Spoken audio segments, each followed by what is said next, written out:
first time, a woman who says she was the victim of a sexual assault by her Fremont teacher is talking publicly. She's one of 8 women who came forward claiming that Jeff Moon and John Velt sexually assaulted them as students in the 1990s. The men were teachers and basketball coaches at Fremont High School during that time.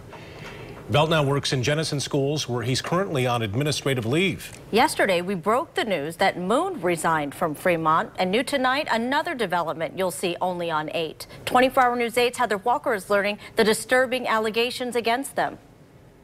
It took this woman 20 years to finally be taken seriously. She wrote the district a letter back in 1998 about Jeff Moon and his inappropriate actions. But it wasn't until this year, after the Me Too movement and that the district began an investigation. It feels like it was a dirty little secret in this beautiful little town that I so adored. The victim didn't want to reveal her identity, but she agreed to share her story. It's been almost 30 years since she says she was sexually assaulted by Jeff Moon. She was a freshman. Moon was a teacher and basketball coach. I was a basketball player, and whenever I did something wrong on the court, you know, if I'd foul or miss a free throw, he would look at me and tell me I'd have 5-minute tickle time. I did not know what tickle time was until that day.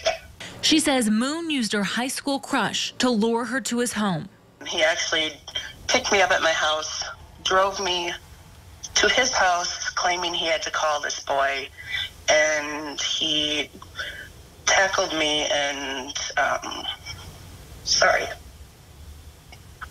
he molested me against my will. He held me down as I fought him off me.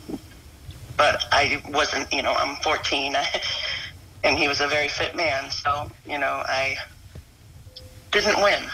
She tells us some of the other victims claim that Moon and Velt would ask them to babysit their kids in order to get them alone and sexually assault them. For this woman, she says her assault happened during the 1990 school year. In '98, she finally said something after she learned other students were victims. She wrote a letter to the district alerting them to Moon's inappropriate behavior. The district says Moon denied the allegations, and that was the end of it. I'm not sure why nothing was done back then. I think because of, it's hard to explain. I think because Mr. Moon was very well known. He was a figure that people looked up to. Following the allegation of sexual assault, Moon was promoted to assistant principal at the middle school and then the high school. Him resigning really shows and only validates his guilt to me.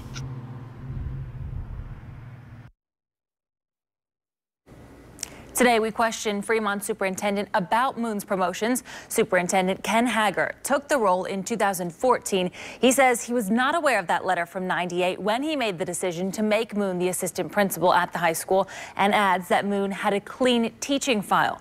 The Newaygo County prosecutor is still deciding whether the men will be criminally charged. Reporting live in studio tonight, Heather Walker, 24-Hour News 8.